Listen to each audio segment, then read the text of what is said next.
This is Ole Collins, and this is my YouTube video presentation of my code for homework assignment number 7.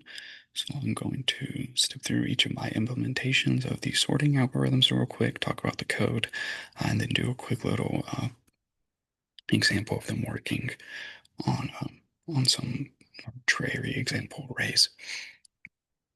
So unlike my previous video, I will try to make this one shorter. So first up, we have my code for the bubble sort. That's what this class is for.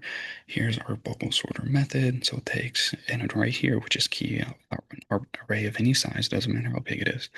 We extract its length, set our swaps to 0, immediately jump into our outer and inner loops. So the outer loop passes.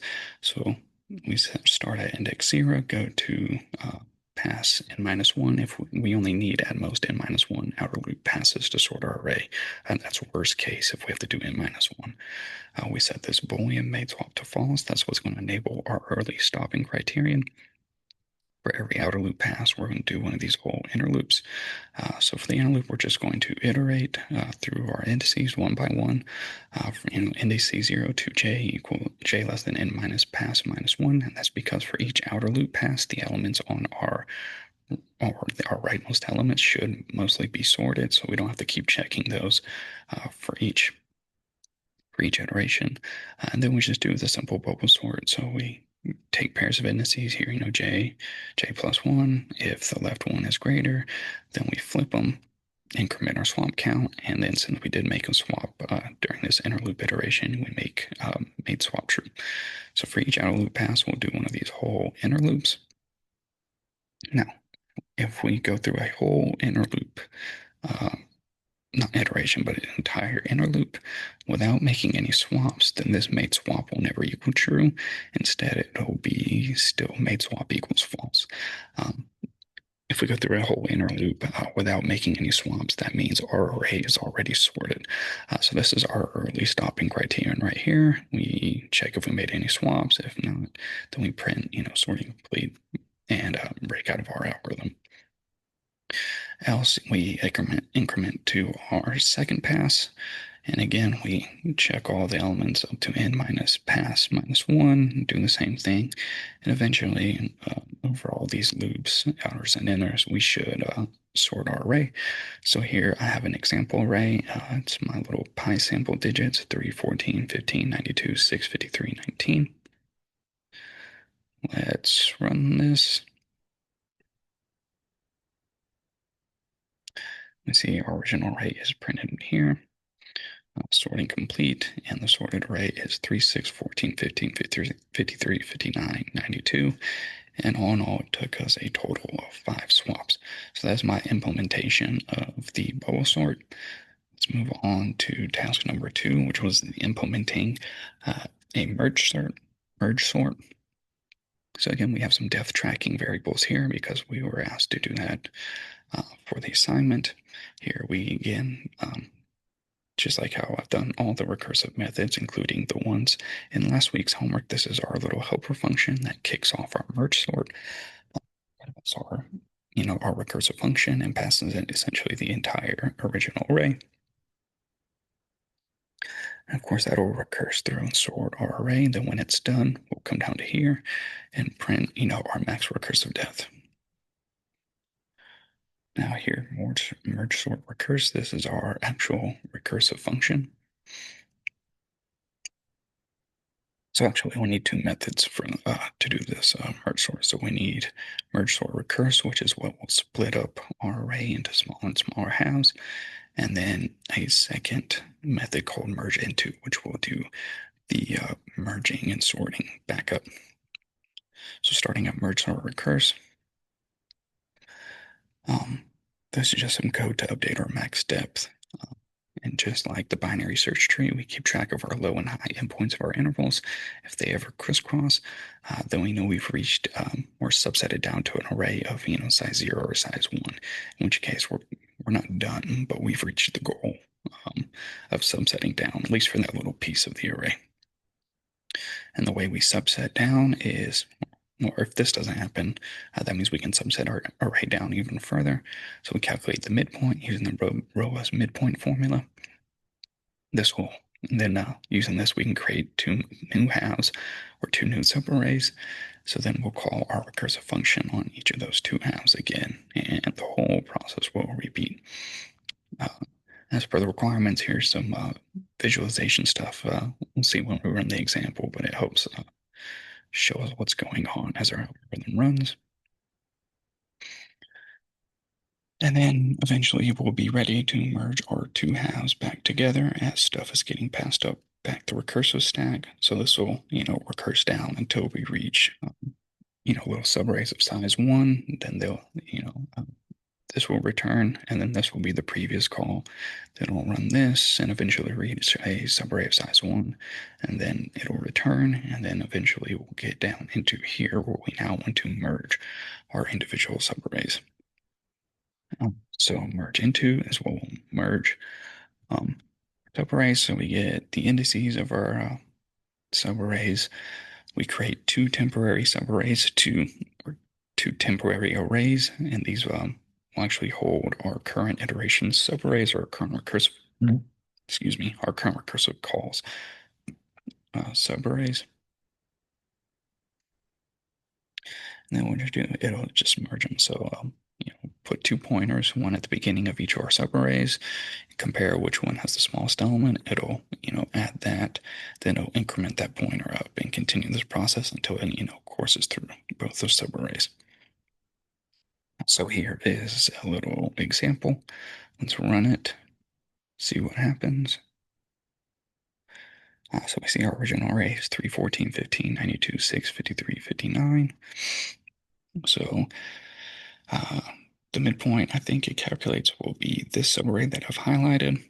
And then it'll take that subarray and further break it down into 3, 14, and 15, 92. So we see that's what this step is eventually recurse down to 314. Split that again, but now we have subarrays of size 1. So it'll return both of these and it'll merge them, which isn't printed here. But these two are now merged, and so it'll jump up one call on the recursive stack, which was kind of this half, 1592. That's what it prints there. It'll merge them, then it'll jump back up the recursive stack, and now we were on this whole subarray, but we've had these two halves sorted, so now it's going to merge them. So it's merging 314, 1592, and then finally, so our first, we went down the left, and now we're all the way back up. So we have to take care of the right. If we go back up to the code, we see we just kind of completed this step. And now we're trying to do this step for the complete other half of our array. Don't have to scroll down there. So it'll subset this. Now we see it calculates the midpoint as being here. So let's put this right array into 653 and 59. Then I'll split 6 and 53 into single arrays, realize it's done. Then try to merge 6 and 53, which is what it does here. Then we'll try and do 59. 59 is already a single element subarray, so it'll realize that and try to merge these two together. So long last, we've merged and sorted this left half and merged and sorted this right half. So now we just got to combine them too. So this is kind of our going back to I think our very initial recursive call, because the first one split our array initially. So it'll merge them, and then that should give us our sorted array of 3, 6, 14, 15, 53, 59, and 92. And we see we had to go to a recursive depth of 4, so 4 recursive calls. Okay, trying not to take 20 minutes to present this again, so sorry if I'm going a little bit fast, but here we have quicksort implementation. Here is the helper method again. So zeros out recursive calls our recursive function, and then after our recursive function runs, it prints out the total amount of calls we had to make. So this is our actual recursive function. Again, it checks our two endpoints, and if this becomes false, then we've reached a base case. And then if not, then we go down and call our Lomuto partition function. So the Lomuto partition function is going to take our pivots finishing final find our pivot. Then, with this for loop, we're going to compare each element to the pivot. Um, I really have to go through this when we run the example to explain this, but this will eventually find our pivot and organize the subarrays. Where was I? And then we'll have two subarrays created once we find that pivot point, and we'll call on each of these other halves. So that is how the quicksort function works. Let's look at this example so I can step into it a little bit better. So we'll run it, and I'm very thankful that you made us print a bunch of stuff because I still am not like 100% sure on this algorithm, but being able to step through this with a lot of examples please help me get a good idea of it. So our initial array is 3, 14, 15, 17, 2, 6, 78, and 59. Clearly not sorted. So the first thing, and the reason it's called a move partition, is because we're going to start at our rightmost point, which is why it's saying partitioning on pivot 59. So it's going to check on these values. That is what, if we go up here, this whole for loop is going to do. And we hit that on the screen. So essentially, it's going to check, go through, and compare each of these values to the pivot, which is 59. So 3 is less than 59. So we increment I and j. So this condition is satisfied. So we increment I, and of course j will increment because it's part of the for loop naturally. So we'll move on to 14. Is 14 less than 59? Yes, so increment I and j. So go on to 15. Is 15 less than 59? Yes, so I and j will be incremented to, what was that? 1, 2, then 3, I believe. So now we are at 74. 72 is not less than 59. So actually, because this condition is not satisfied, I will not be incremented, but j still will. So what happens now is when we move on to 6, 6 is less than 59, sure. So let's step through the code. So 6 is less than 59. I is not like less than or equal to j, so we actually get this little message printed out, which we see right here. And essentially what this block of code here does is it will swap 72 and 60s and 6's positions in our array. So that's why I'm saying, swapping 72 with 6. And then we're not done. We have one more element to check. So we'll check 78 versus 59. So again, j will be done because we've reached the end of the for loop, but again, I will not increment. So our I position is still back here at the index where 6 is. I remember 6 and 72 have been swapped at this point, but our I index is still pointed here. That 6 is. So I actually want to swap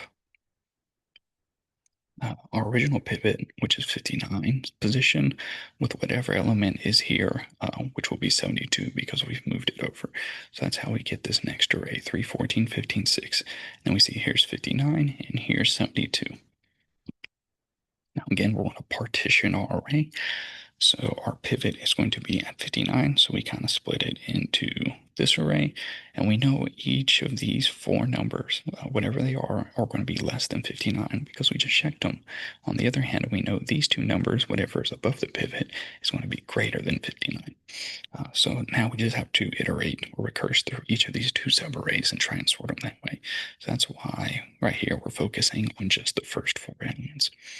So we compare, same process above, compare 3 less than 6, yes. 14 is not less than 6.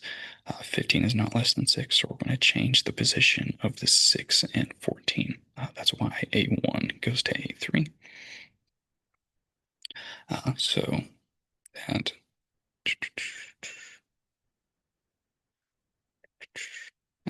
Yeah, okay. So that is how that 6 and the 14 got swapped here. So now we're going to split our array up again. We're going to compare this 4 and 15. 15 is not less than 4. So we don't swap until we get into this pivot replacement, which is done by this code here. I don't know if I mentioned that before. So the 4 and 15 are going to swap. It'll check the 3 and the 6. These are fine, so it doesn't print anything and leaves them alone. And then we still have, so we've checked, if we go back up to our original array, where we, so we've checked all these 4 numbers. These are now in order, but remember we still had this right side. So that is what we're going to do next. So 78 is not less than 72, so it won't increment the high index, it won't swap them, but eventually when we get down to kind of this pivot moving around code here, it will flip the 72 and the 78 for us. So we see after a total of 9 recursive calls, we get our sorted array 3, 6, 14, 15, 59, 72, and 78. And then for task 4, we were just asked to compare each of these algorithms, compare their run times. So all I did here was just kind of copy over the code for all the other algorithms. And here is how I had to look up resources, how to get all this, because I didn't see in the textbook necessarily. But this just gets the runtime of an algorithm. I think it's pretty cool. So it just takes some runnable R code, gets the current system time, runs the program, gets the now current system time, which should be a bit later, and then subtracts the 2 to get the total runtime of the program. I think that's pretty nice. And then, of course, in all these methods, I had a bunch of print calls. So the first time I called it, I had, thousands of things being printed to my console. So I looked up how to just mute everything. This was the method I found that where you can just temporarily mute console input from some code. But now we create our random arrays, or a method that will create a random array. So it creates, a new random array. Here's our seed, so we can reproduce results if we need to in the future. And then all it does is just start inserting random numbers into our array. We'll pass it the length too. And then something else I found while, looking around on how to create stuff in the console and do stuff and control stuff in the console, how to make bar charts. So this is just going to add some bars that help visualize the runtime between all our different algorithms, as we'll see in a second. So all it does is take, the runtime and repeat, hashtag that number of milliseconds or whatever. So it's nothing too crazy. But now we're ready to run our algorithms. So these are the different sized, or rather, these are the different array sizes we want. Here we set our seed to 69L. Here is some table formatting that I found how to do online. And then lastly, we're now going to call our algorithms. So we're going to create an original array of size n. Remember, where is it? We're in a for loop, so we're going to iterate over each of these sizes. So we'll create a random array of size n with the given seed. And then because all our original code for the sorting algorithms actually modifies the original array object. So actually we have to create a copy of this random array before we can run an algorithm on it.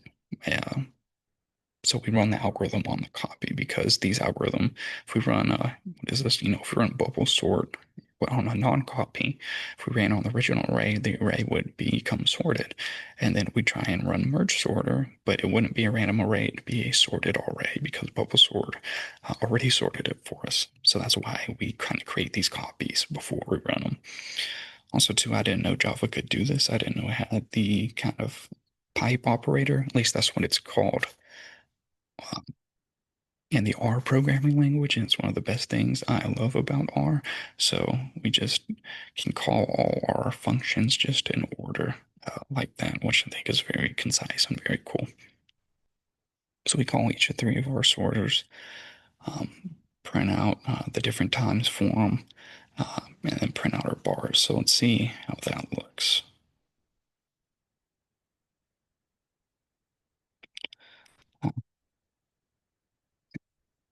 It's still running. Yeah, okay, there we go. So at the top, we have, our title. We have the size of our array and each of our sorting message. or methods. Each of these represents milliseconds, I believe. So bubble took 1 millisecond, merge took 53, quick sort took 63, and that's what's represented by these bars. So we can see that bubble sort took the shortest amount of time, whereas merge and quick took about the same, with merge being just a little bit faster. But if we jump up to an array size of 1000, we see uh, bubble took 6, merge took 17, which is a lot lower than it was for the previous case of just 10 items, or 100 items. And we see that quicksort took 97, so actually a bit slower than for the array size of 100. We see from 100 to 1,000 elements, the time of merge sort was drastically reduced. Bubble sort just took a little faster, and quicksort actually increased a fair little bit. So if we jump up to a 10,000 element array, we see bubble sort increases all the way up to 43 milliseconds. Merge sort stays relatively the same, went from 17 to 19, and quicksort took a lot longer. And we can see that by these bars. We can see bubble it's now taking longer than merge, and quick is taking so long. There's not enough hashtags to go all the way out there. So that is the kind of the quick little algorithm runtime comparison for this homework assignment. Going back to bubble sort, as far as the complexity analysis, so the best we can hope for is O of n, and that only happens in the case that we're giving an already assorted array, because we'll start, our outer loop, inner loop iterations, and it'll check that first loop, and it'll check each element, realize it made no swaps, and immediately break out of the algorithm. So that's why it's O in the best case. And that's why our early stopping criterion is quite nice. It enables that possible best case. Else our runtime on average probably be O of n squared. So we check, n minus 1 elements, and then because we're doing this n minus pass minus 1, so we check n minus 1 elements, then we check n minus 2, then we only have to check n minus 3. So if we add up all those, we got the quick shortcut. The sum of I is equal to n times n minus 1 divided by 2, which essentially boils down to a runtime or average runtime of O of n squared. As far as the space complexity, we're only saving a couple variables ever. So the space complexity is just going to be O of 1. We're not creating a whole lot of new variables. Jumping over to the merge sort. So because this is a kind of recursive algorithm, you can think of all these calls as making kind of a recursive binary tree. And we know that the height of a recursive binary tree is going to be log n. Now at each of these recursive calls, we're going to be iterating through all the elements. So you can picture at each level of this recursive binary tree, eventually we're going to check all n elements of our array. So aka we're doing about n operations. So if we have n operations and we have log n levels to our binary recursive tree, then our total amount of operations should be around O of n log n. And then our space complexity for this algorithm will be O of n. Kind of the only variables we're creating right here are these temporary ones to hold our temporary subarrays. So while we are making a lot of recursive calls, these are actually getting overwritten every time. So the most amount of information we'll ever need to save at one point is n, which is all the elements of our original array. So the space complexity should be about O of n. And then lastly, sort. Again, we're doing kind of partitions, and we're partitioning slowly our array. So it'll probably be about log n partitions, more or less. And then again, we're going to iterate through all the elements here. Where is it? Here we're comparing, all the elements in our subarrays. So it's about n entries. So our time complexity should be about O of n log n. And then kind of same thing, our space complexity should be about O of n. But that is my presentation for homework number 7. I hope that makes sense, and I hope this was faster or shorter than my previous one. Thank you.